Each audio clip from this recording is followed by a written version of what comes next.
नमस्कार, मैं दीपक शर्मा और मेरे यूट्यूब मंच पर आपका स्वागत है। दोस्तों, 4 जून के बाद मोदी जी की सरकार बैसाखियों पर क्या आई कि मोदी जी की चाल ही बदल गई है। अब चाल इसलिए बदल गई है क्योंकि मोदी जी आजकल अगर एक कदम आगे बढ़ाते हैं तो अगले दिन 2 कदम पीछे हट जाते हैं। अब अगर सरकारी भाषा में कहूँ तो मोदी जी पहले आदेश देते हैं, फरमान जारी करते हैं और फिर 2 दिन बाद वही आदेश वापस लेते हैं, रद्द कर देते हैं। और इस तरह के एक नहीं दसियों मामले। मिसाल के तौर पर अगर आप देखें, संसद में बड़ी धूमधाम से बड़ा प्रचार करके ढोल बजाकर मोदी जी ने कहा कि वक्फ बोर्ड में नया कानून बनेगा, पुराना कानून बदलेगा। खैर साहब, वक्फ बोर्ड में कानून यानी बिल लेके आ गए और बाद में उस बिल से पीछे हट गए। सिर्फ इसी बिल से नहीं, एक ब्रॉडकास्ट बिल था। हमारे जैसे यूट्यूबर और बहुत से सोशल मीडिया पे जो हमारे भाई बंधु हैं, उन पर लगाम कसने के लिए एक ब्रॉडकास्ट बिल आया था। और जब विपक्ष ने हल्ला मचाया, हंगामा मचाया, नायडू नीतीश ने भी उस बिल को ही विड्रॉ कर लिया, वापस कर लिया। और ताज़ा जो मिसाल है वो तो अफसरों की सीधी भर्ती की है। अफसरों की सीधी भर्ती की पहले आदेश दिया और इस आदेश को भी आज वापस कर लिया। यानी एक कदम आगे 2 कदम पीछे। The new Modi. अब दोस्तों, सीधा सा जो सवाल मन में आता है, माइंड में आता है, वो यही है कि मोदी जी अगर ऐसा कर रहे हैं, क्योंकि ऐसा उन्होंने 2014 से 19 के बीच में नहीं किया, 2019 से लेकर 2024 के बीच में नहीं किया, तीसरी बार जब मोदी जी प्रधानमंत्री बने हैं बैसाखियों पे, तब से वो ऐसा कर रहे हैं, बार बार ऐसा कर रहे हैं। फैसला देते हैं और वापस कर लेते हैं। सवाल इस बात का, अगर ऐसा हो रहा है, फैसले वापस हो रहे हैं, इंपॉर्टेंट डिसीजन वापस हो रहे हैं, विड्रॉ हो रहे हैं, तो क्या कोई बड़ा दबाव है मोदी जी पर? मोदी जी के ऊपर कोई बहुत प्रेशर है? हमारे देश के प्रधानमंत्री पर कोई प्रेशर है? और अगर प्रेशर है, कम से कम हिंदुस्तान के भीतर अगर प्रेशर है, तो क्या ये जो प्रेशर है ये नायडू और नीतीश बाबू का है? क्योंकि बैसाखियां तो इन्हीं की हैं, ऑक्सीजन का जो पाइप है वो तो इन्हीं के पास है, सरकार इन्हीं की सांसों से चल रही। तो क्या इनका प्रेशर है जो मोदी जी मजबूर हो जाते हैं और फैसला वापस ले लेते हैं? या फिर ये जो नए राहुल गांधी हैं, या वो जो आक्रामक अखिलेश यादव हैं, या वो जो एग्रेसिव अपोजिशन है, भारी है इस बार? क्या अपोजिशन का दबाव है? ओबीसी पॉलिटिक्स, रिजर्वेशन को लेकर जो भवंडर है, ऐसी तमाम मसले हैं जिसका दबाव है और मोदी जी उस दबाव में दबे जा रहे हैं। और दोस्तों, इससे बड़ा भी जो सवाल है, बिग क्वेश्चन ये कि अगर देश का प्रधानमंत्री, दुनिया के सबसे बड़े लोकतंत्र का प्रधानमंत्री, मुखिया, अगर रोज रोज अपने ही आदेश वापस ले ले, अपने ही डिसीजंस विड्रॉ कर ले, तो फिर इस सरकार की साख क्या है, क्रेडिबिलिटी क्या है, इकबाल क्या है? और इन आदेशों का फिर मतलब क्या है? इन आदेशों के मायने क्या हैं कि जो जारी किए गए और फिर वापस ले लिए गए? और सवाल यह भी है कि अगर इसी तरह से सरकार आदेश जारी करती रही और वापस करती रही, तो फिर ये लक्षण क्या है? इस सरकार के लक्षण क्या है, सिम्टम्स क्या है? ऐसी सरकार कितने दिन तक और आगे चलेगी? और क्या ये जो पुल एंड प्रेशर है ये आगे बढ़ते चले जाएंगे? जिस तरह के मैंने कहा ना, लक्षण दिख रहे हैं। इस सवाल पर आऊंगा, लेकिन मैं चाहता हूं चंद सेकंड, बल्कि 2 सेकंड मुझे दीजिए। ये जो सीधी भर्ती का जो मामला है, यहाँ मोदी जी कहीं ना कहीं लड़खड़ा गए, डगमगा गए, इसको जान लेते हैं और फिर बड़ी खबर की तरफ आगे बढ़ेंगे। मुझे बस 2 सेकंड दीजिए। अब दोस्तों, पहले तो ये सीधी भर्ती जान लेते हैं, जिसको लेकर राहुल गांधी और मोदी जी के बीच जंग छिड़ी हुई, अपोजिशन और गवर्नमेंट के बीच। अब ये जो सीधी भर्ती है, या यूँ कहें डायरेक्ट भर्ती है अफसरों की, या आप ये कह सकते हैं कि यूपीएससी की जो लेटरल एंट्री है ऑफिसर्स की, सीधे बना देना, 2 तरह से आप समझिए इसको। एक तो लिखित परीक्षा होती है जिसमें बड़ा मुश्किल इम्तिहान देने के बाद पहले प्रीलिम्स होते हैं, फिर मेंस होते हैं, फिर इंटरव्यू होता है, और तब कहीं जाके बिरले आईएएस ऑफिसर बनते हैं, आईपीएस ऑफिसर बनते हैं। तो एक तो वो इम्तिहान हो गया, और एक है डायरेक्ट, सीधे जॉइंट सेक्रेटरी बन गए या सीधे कोई डायरेक्टर बन गए। इसे लेटरल एंट्री कहते हैं। अब मोदी जी ने यही लेटरल एंट्री को लेकर इसी 17 अगस्त को भर्तियां निकाली, विज्ञापन जारी किया। अब उसी डायरेक्ट भर्तियों में ओबीसी, एससी, एसटी यानी रिजर्वेशन का कोटा नहीं था। तो 17 तारीख को साहब निकाला था, 18 तारीख को संडे था, 19 को रक्षाबंधन थी, लेकिन बवाल मचना शुरू हो गया 24 घंटे में। और बवाल ये मचा कि राहुल गांधी ने कहा, अखिलेश यादव ने कहा, तेजस्वी ने कहा, पूरे विपक्ष ने कहा कि साहब ये क्या कर रहे हैं, इसमें रिजर्वेशन तो दीजिए, आप सीधी भर्ती कर लीजिए, डायरेक्ट कर लीजिए, अंबानी अडानी के आदमी रख लीजिए, आरएसएस के आदमी रख लीजिए, अपने आदमी रख लीजिए, लेकिन कोटा तो दीजिए साहब। सवाल ये कि रिजर्वेशन की बात सुनते ही मोदी जी आजकल घबरा जाते हैं। और फिर 20 तारीख को, या 20 तारीख को अगले दिन मोदी जी के मंत्रालय से, सरकार से एक चिट्ठी जारी हुई, और इस चिट्ठी में आदेश वापस ले लिया गया। एक कदम आगे 2 कदम पीछे, द न्यू मोदी। दोस्तों, मैंने कहा था ना कि 4 जून के बाद जब से बैसाखियों पर मोदी जी आए, कहीं ना कहीं चाल बदली हुई लग रही है, और एक ऐसी चाल है जिसमें 1 कदम आगे 2 कदम पीछे। लेकिन इसका जो सबसे बड़ा इम्पैक्ट है, असर है, वो सरकार में ही है। जो नौकरशाही है, जो ब्यूरोक्रेसी है, जो अफसरशाही है, वो बड़े कंफ्यूज हैं कि भाई ये आदेश क्यों मोदी जी जारी करा देते हैं। पहले आदेश जारी कराते हैं हमसे और फिर कहते हैं इसको रद्द कर दो। ये जो कंफ्यूजन है, ये जो असमंजस की स्थिति है सरकार में, ऐसी पहले कभी नहीं थी। और ये जो कंफ्यूजन है एक सरकार में, दुनिया के सबसे बड़े लोकतंत्र की सरकार में, हमारी आपकी सरकार में,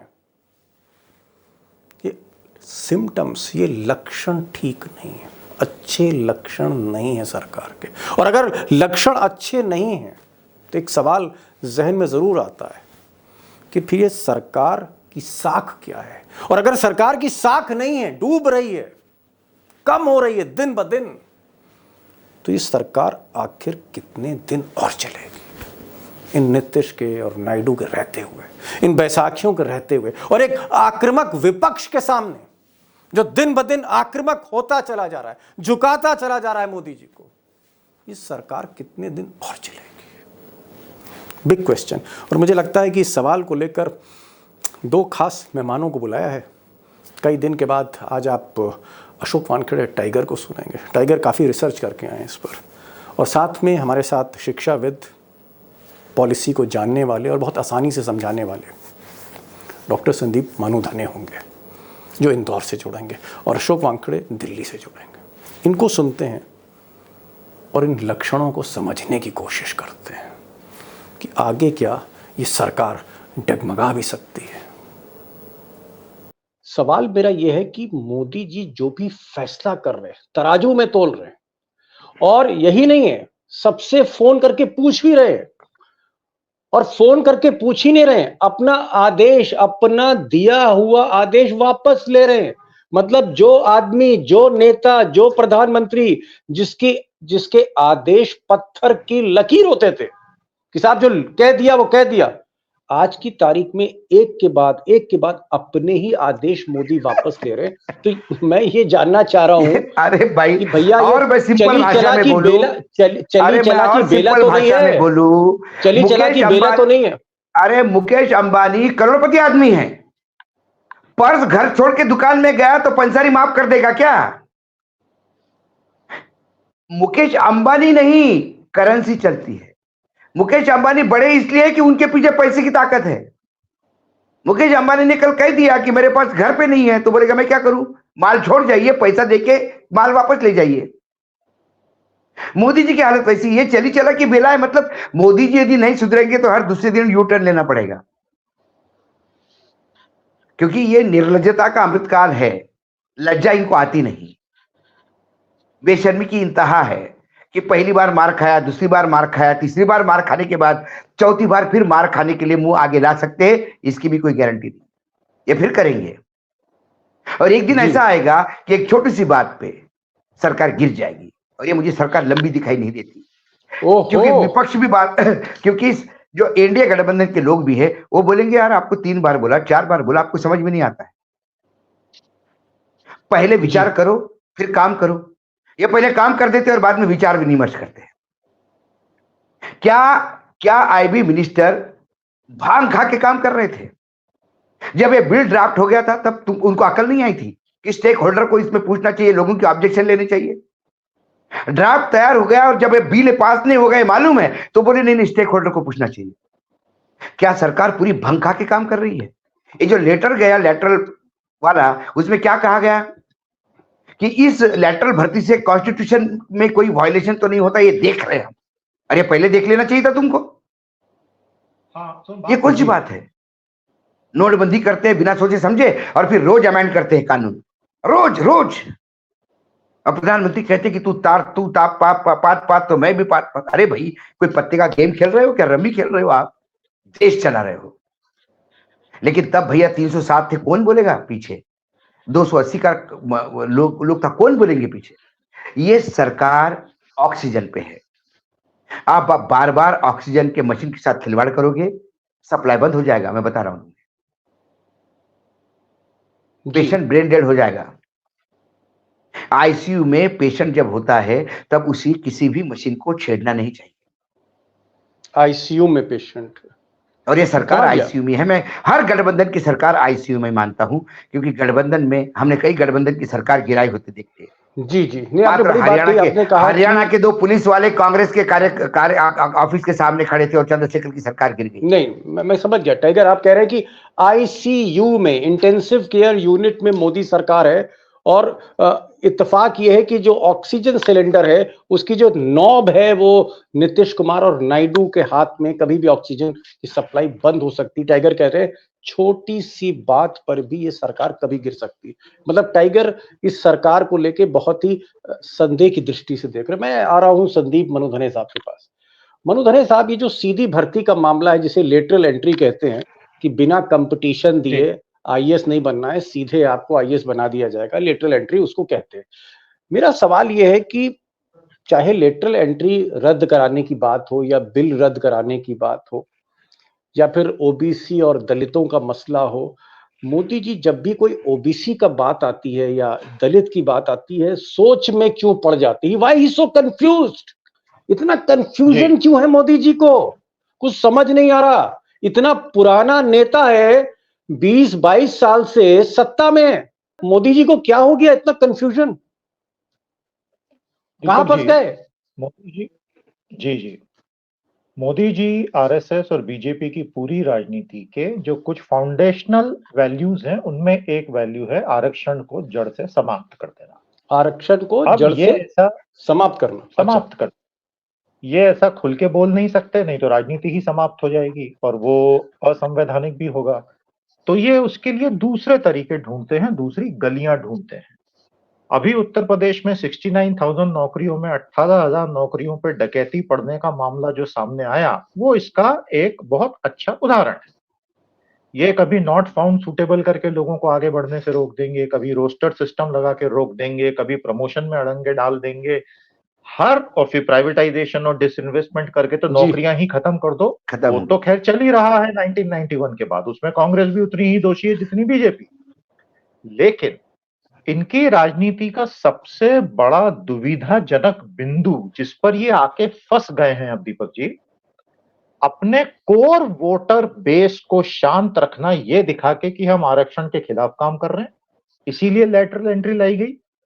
जब इसको वापस लिया निर्णय को, सीधी भर्ती या पार्श्व प्रवेश जिसको हम कहते हैं लेटरल एंट्री, इनका कोर वोटर बेस बहुत ज्यादा नाराज हो चुका है। मतलब upper caste Hindu, upper caste Hindu, general category के सवर्ण, शहरों में रहने वाले प्रॉस्परस लोग ये चाहते हैं कि रिजर्वेशन हमेशा के लिए समाप्त हो जाए, और ये मोदी जी में वो उम्मीद की किरण देखते हैं कि ये हो। लेकिन लेटरल एंट्री लाके कदम पीछे खींच लिए तो अब ये देख रहे हैं कि ये तो आरक्षण को बढ़ावा दे रहे हैं, तो ये ग्रुप हो गया नाराज। लेकिन at the same time side by side जो एससी एसटी ओबीसी वर्ग के लोग हैं, आरक्षित वर्ग के लोग हैं, उनको ये दिख गया कि ये आरक्षण के विरोधी हैं क्योंकि ये लेटरल एंट्री लाए। अब यहां पर गालिब की 2 पंक्तियां याद आती हैं, जला है जिस्म जहां दिल भी जल गया होगा, कुरेदते हो राख जुस्तजू क्या है। अब इस आग में सब कुछ जल के राख होगा, सिर्फ उसमें से दिल बच जाएगा, आप निकाल के ले आओगे, ऐसा नहीं होने वाला है। क्योंकि दोनों पक्षों को आपने नाराज कर दिया, ना आपके कोर वोटर अब आपसे खुश रह गए और ना SC/ST OBC आपसे खुश हैं। एक मिनट संदीप जी, अब मैं बहुत इसको बहुत आसानी के साथ क्रूड एक लैंग्वेज में मैं कहूं कि मोदी जी का जो कोर वोटर है, बनिया, बामन, ठाकुर और लाला यानी कायस्थ, ये जो है, जो आरक्षण नहीं चाहता है और मोदी जी कहीं ना कहीं पर्दे के पीछे से उसको एडजस्ट करते थे, वो भी नाराज हो गया। और जिसको मोदी जी लुभाते हैं वोट के लिए, नायब सिंह सैनी टाइप, केशव प्रसाद मौर्य टाइप, इस तरह के जो ओबीसी और दलित वोट है, ये तो पहले से ही नाराज है। यानी अब इनके हाथ में कुछ नहीं है। आरक्षण के खेल में मोदी जी, आप ये कहना चाह रहे हैं, फंस गए हैं, ना इधर के रहे ना उधर के रहे। SC/ST OBC वर्गों की मैं अगर बात करूं, ST वर्ग में RSS ने काफी पैठ बनाई पिछले 10 सालों में, हम वो MP में देख रहे हैं। लेकिन SC वर्ग मोदी जी के साथ नहीं रहा है, उसको मौका मिलता है तो वो कांग्रेस के साथ चला जाता है। अब आइए OBC, बहुत मेहनत की है इन्होंने OBC पर, बहुत सफलताएं प्राप्त की हैं OBC से, लेकिन लेटरल एंट्री के मुद्दे पर दीपक जी, जिस तरह OBC वर्गों ने प्रतिक्रिया दी पिछले कुछ दिनों में, उससे इन्हें सांप सूख गया और इन्हें आने वाले 10 उपचुनाव और 4 राज्यों के चुनावों में भयानक रिस्क फैक्टर लगा कि अगर OBC छिटक गया हमसे लेटरल एंट्री के मुद्दे पर, तो that will be the last nail in this political coffin. तो उन्होंने तुरंत कदम पीछे खींचे और जितेंद्र सिंह से एक ऐसा लेटर जारी करवाया, आप उस लेटर को पढ़ेंगे, उसमें 2 चीजें पढ़ने लायक हैं। 2 पन्ने का लेटर है। पहले पन्ने में Modi ji social justice, Modi ji social justice, Modi ji social justice. दूसरे पन्ने में सिंगल कार्डर पोस्ट पे मोदी जी अब चाहते हैं कि रिजर्वेशन आ जाए, इसलिए फिलहाल तो आप स्क्रैप कर दो। सिंगल कार्डर पोस्ट का मतलब होता है ये जो एक नंबर, एक आईडी के साथ एक नौकरी दी जाती है, सुप्रीम कोर्ट के निर्णय के अनुसार एक पद पे रिजर्वेशन कभी नहीं हो सकता, आरक्षण कभी भी एक पद पे नहीं दिया जा सकता। अब लेटरल एंट्री में प्रॉब्लम ये कि हर पद का एक नंबर होता है, आईडी होता है, तो आप रिजर्वेशन दे ही नहीं सकते। तो जितेंद्र सिंह के लेटर में दूसरे पन्ने में जो उन्होंने गेम खेला है कि सिंगल कार्डर पोस्ट में मोदी जी चाहते हैं कि SC/ST OBC सोशल जस्टिस हो, वो कानूनी रूप से कभी नहीं हो सकता, क्योंकि एक नंबर दे दिया पद को तो SC/ST OBC आरक्षण गायब हो गया उसमें, क्योंकि वो रीजनेबल क्लासिफिकेशन की कैटेगरी से बाहर होके माइक्रो क्लासिफिकेशन की कैटेगरी में आ जाता है। तो कहने का मतलब यह है, लेटरल एंट्री ये लोग सोशल जस्टिस के साथ ला ही नहीं सकते कानूनी परिभाषा में, तो इन्हें कुछ और लाना पड़ेगा। ये छोड़ेंगे नहीं, क्योंकि इनकी कोर कॉन्स्टिट्यूएंसी को ये छोड़ नहीं सकते हैं। अब 4 विधानसभा के चुनाव हो जाने दीजिए, जनवरी में ये कौन सा पटाखा चलाएंगे लेटरल एंट्री के नाम पे। अब हमें कुल मिलाकर अब मैं संदीप जी अभी आऊंगा, आपके पास आऊंगा, अपर कास्ट को लेकर आऊंगा कि क्या अपर कास्ट जो मोदी का कोर वोटर है, बनिया, बामन, ठाकुर और लाला, यानी कायस्थ, बनिया, ठाकुर, क्षत्रिय और ब्राह्मण, उस पर मैं आऊंगा। लेकिन मैं टाइगर से एक सवाल पूछना चाह रहा हूँ। टाइगर ये कह रहे हैं कि भाई ना, मोदी जी की तो स्थिति अब ये हो गई है कि ना इधर के रहे ना उधर के रहे, ना खुदा मिला ना विसाले सनम, तो कुछ दिख ही नहीं रहा है जी, कुछ भी नहीं है। तो क्या ओबीसी के गेम में अखिलेश यादव ने, राहुल गांधी ने, तेजस्वी यादव ने मोदी जी को फंसा दिया है? मोदी जी चक्कर घिन्नी की तरह नाच रहे हैं। देखिए, संदीप भाई ने तो बहुत बढ़िया तरीके से रिजर्वेशन का मामला बताया, कैसा ये रिजर्वेशन को खत्म करना चाहते हैं, क्योंकि इनकी मनीषा है। देखिए, ये 100% ये संगठन, जिस दिन इनको 370 आ गए, ये संविधान बदलेंगे। इनको संविधान से बिल्कुल प्यार नहीं। संविधान से प्यार होता तो संदीप भाई ने जितना डिटेल समझाया वो नहीं होता। और संदीप भाई ने तो एक एंगल नया, जो मैंने भी उस एंगल से कभी देखा नहीं था, वो ये प्रॉमिस कर रहे हैं उस लेटर में जो संवैधानिक रूप से हो नहीं सकता। जी बिल्कुल, मतलब उसमें भी झूठ बोल रही है, जो सिंगल इसमें बोला है आपने नंबर कार्ड। लेकिन एक दूसरा एक एंगल है इसमें जी, ये 45 लोग आएंगे कहां से? ये सेंट्रल गवर्नमेंट के एम्प्लॉय तो नहीं होंगे। 45 में से 10 संघ के होंगे और मिनिस्ट्री ऑफ कल्चर में जाएंगे, मिनिस्ट्री ऑफ ह्यूमन रिसोर्स में जाएंगे।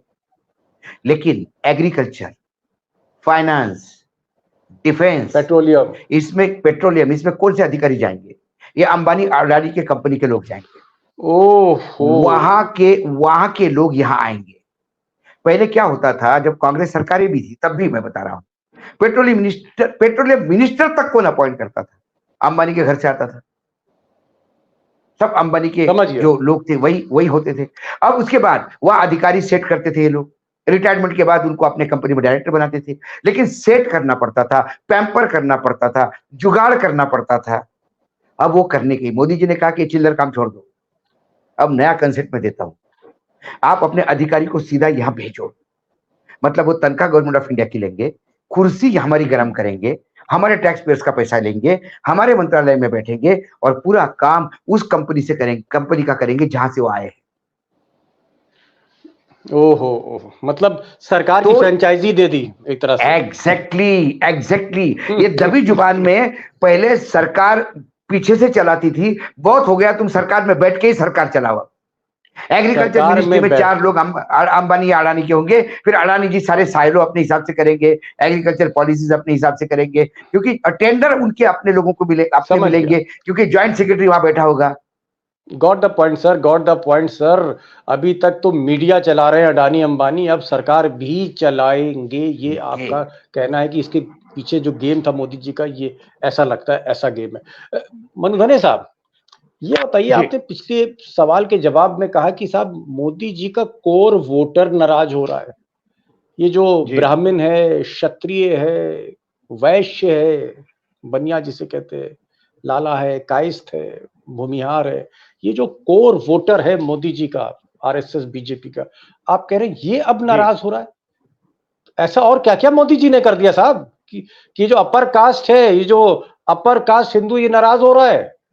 मिडिल क्लास 2014 के बाद जब से मोदी जी की सत्ता आई, तो उसमें उनका जो सपोर्टर बेस है, जिसमें सारे सवर्ण शामिल हैं 80-85%, पहला वादा यह कि आरक्षण जड़ से कमजोर करके एक दिन उड़ा दिया जाएगा। उस दिशा में ये बहुत आगे बढ़ चुके हैं ये लोग ऑलरेडी, मैं ये समझा चुका हूं पहले कैसे। जी।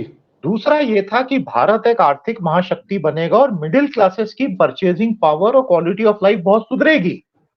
लेकिन वर्तमान में अगर आप भारतीय सोशल मीडिया के राइट विंग की पोस्ट को पढ़ें, तो मिडिल क्लासेस पर टैक्सेशन की जो मार पड़ रही है, शिक्षा का महंगा हो जाना जो है, नौकरियों का निर्मित नहीं होना जो है, इस वजह से मिडिल क्लास भयानक नाराज है और उसको वॉइस देने का काम राइट विंग कर रहा है।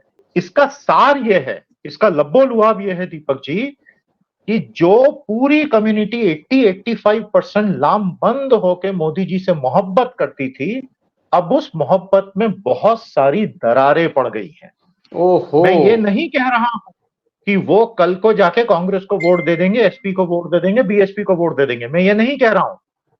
लेकिन जो अंधी मोहब्बत होती थी, अब वो गुस्से से भरी मोहब्बत हो गई है। और अगर 2-3 और बड़े झटके लग गए, तो ये लोग शायद उसके बाद तो फाइनली आखिरी बटन ही ईवीएम का जाके दबाएंगे, नन ऑफ दी अबव। वो दिन अब ज्यादा दूर मुझे नहीं लगता, और उस दिन तो फिर बीजेपी की राजनीति को बहुत बड़ा सेटबैक लगेगा, क्योंकि सोशल जस्टिस की जमीन पर राहुल जी, अखिलेश जी ने जिस तरह अपना पांव जमा लिया है, उन्हें हिला पाना निकट भविष्य में तो असंभव, बहुत मुश्किल। बड़ी बात संदीप जी ने दो बड़ी बातें कही। उन्होंने कहा कि एक तो ओबीसी के पूरे गेम में मोदी जी फंस गए हैं, उनको समझ नहीं आ रहा कि किसको ऑब्लाइज करे और किसको ऑब्लाइज ना करे। और दूसरा उन्होंने कहा कि जो मोदी जी का जो अपर कास्ट वोटर, जो कोर वोटर है, मिडिल क्लास वोटर है, उस पर आपने इतने टैक्सेशन डाल दिए, इस तरह से उसकी कमर तोड़ दी है, जो आर्थिक स्थिति है, कि वो भी आपसे नाराज है। तो कहीं के मोदी जी नहीं रहे, और एक तरह से आप कह सकते हैं जो कोर वोटर है वो बहुत नाराज है। अब यहीं से एक सवाल, अंतिम सवाल टाइगर आपसे, कि अगर कोर वोटर ही नाराज हो गया, अगर बुनियाद ही हिलने लगी, फाउंडेशन ही हिलने लगी, तो फिर ये सरकार कितनी देर चलेगी? क्योंकि एक तरफ तो बुनियाद हिल रही है और दूसरी तरफ आप अल्पमत में हैं, आप बैसाखियों पे। अरे भाई, पैरों पे खड़े होते तो हिलती बुनियाद में शायद चल सकते थे, जब बैसाखी पर हो और जमीन हिल रही है, कितने दिन और चलेंगे टाइगर? मैंने कहा कि ये पेशेंट आईसीयू में है, ऑक्सीजन और बाकी लाइफ सपोर्ट सिस्टम जो है वो एनडीए गठबंधन के 52 लोग हैं। लेकिन कई बार डॉक्टर ये कहते हुए भी पाए जाते हैं कि सब अपने जगह पे सही है, लेकिन अब इस पेशेंट की इच्छा शक्ति ही नहीं दिख रही है जीने की। जी जी जी जी faith of the government is eminent, बस समय की बात है। गवर्नमेंट जी सरकार अंतिम सांसें ले रही है, ऐसा इनका कहना है टाइगर का, क्योंकि सारा सपोर्ट सिस्टम ही धीरे धीरे मोदी जी के हाथ से निकल रहा है। जी लास्ट लाइन कुछ कहना चाह रहे थे मनुधने साहब? जी, एक बहुत महत्वपूर्ण बिंदु जो सारे मुद्दों को क्लियर कर देगा। अगर आप लेटरल एंट्री नहीं चला सकते, कदम पीछे ले लिए और वो कानूनी रूप से भी जायज नहीं होगा, तो मोदी जी एक काम कर सकते हैं, आप एडवाइजरी अपॉइंटमेंट्स कर दीजिए। आप जॉइंट सेक्रेटरी, डायरेक्टर और अंडर सेक्रेटरी वगैरह के पदों पे सीधे इन पदों पे नियुक्तियां मत कीजिए, इनके एडवाइजरी पदों पे नियुक्तियां कीजिए। वो ब्यूरोक्रेसी का हिस्सा नहीं होंगे। देखिए, तर्क ये दिया जाता है हमको टेक्निकल टैलेंट चाहिए, सेमीकंडक्टर लाने हैं तो टेक्निकल, तो आप एक काम कीजिए ना, मेन ब्यूरोक्रेसी को मत खराब कीजिए, उसको चलने दीजिए। उन लोगों के साथ साथ एक एडवाइजर को अटैच कर। सवाल ये है, मैं ये क्यों कह रहा हूं दीपक जी, ये लोग ऐसा क्यों नहीं कर रहे हैं? उसका जवाब ये है कि ब्यूरोक्रेसी को ऊपर से नीचे तक टेक ओवर कर लेना है। नहीं तो एडवाइजर अपॉइंट करके भी आपकी मेरिट की रिक्वायरमेंट पूरी हो जाती। बिल्कुल संजय भाई सही कह रहे हैं कि आपको ओएसडी अपॉइंट करो, मिनिस्ट्री में एक ओएसडी अपॉइंट करो जो बहुत टेक्निकली हाई आदमी हो, जो वेयर हाउसिंग का किंग है, जिसको वेयर हाउसिंग का एक एक चीज मालूम है वर्ल्ड ओवर, उसको आप एडवाइजर नियुक्त करो या ओएसडी वेयर हाउसिंग करो कि वो अपना ज्ञान दे। इनको ज्ञान नहीं चाहिए, इनको टैलेंट नहीं चाहिए, इनको ज्ञान नहीं चाहिए, इनको रिजर्वेशन खत्म करके अपने लोगों को प्लांट करना चाहिए। चाहे संघ के प्रचारक हो, कल कलेक्टर, एक दिन जो संघ की शाखा का इंचार्ज होगा वो कलेक्टर होगा, जो प्रांत का प्रचारक होगा वो कमिश्नर होगा। इस लेवल पर मोदी जी को, मोदी जी को प्रतिभा नहीं चाहिए, मेरिट नहीं चाहिए, अपने लोग चाहिए, अपनी पार्टी के काडर के लोग सरकार में चाहिए। और इसी वजह से मोदी जी कहीं ना कहीं उलझ गए सारे खेल में। और हम देख रहे लगातार कि कभी मोदी जी बिल वापस कर रहे हैं, कभी कोई कानून नहीं ला पा रहे, कभी आदेश वापस हो रहा है, कभी भर्ती रद्द हो रही है। ये जो कंफ्यूजन है उसकी वजह ये है कि कहीं ना कहीं जो टाइगर ने कहा कि डायरेक्ट भर्ती थी, मोदी जी खुद लेटरल एंट्री से आए थे। अगर पहले चुनाव लड़ते तो ये ना होता। मोदी जी खुद डायरेक्ट एंट्री से चीफ मिनिस्टर बने। जो संगठन की जो राजनीति है उसको जरूर जानते थे, लेकिन गठबंधन की राजनीति नहीं जानते थे। बैसाखियों पर कैसे चलना है मोदी जी वो नहीं जानते थे, इसीलिए कदम कदम पर लड़खड़ा रहे हैं, ये टाइगर का कहना है। टाइगर आप आए, संदीप जी आप आए, बहुत बहुत शुक्रिया, समय निकाला, खुलकर बातचीत हुई। और मैं चाहूंगा कि टाइगर इसी तरह से आप आते रहे, क्योंकि अगर शेर नहीं दहाड़ेगा तो आवाज दूर तक जाएगी नहीं, आवाज दूर तक नहीं जाएगी, आवाज दूर तक जानी चाहिए। टाइगर आपका बहुत बहुत शुक्रिया। संदीप जी आपने समय निकाला, इसका बहुत बहुत शुक्रिया। Thank you so much on behalf of my friends. Thank you so much sir.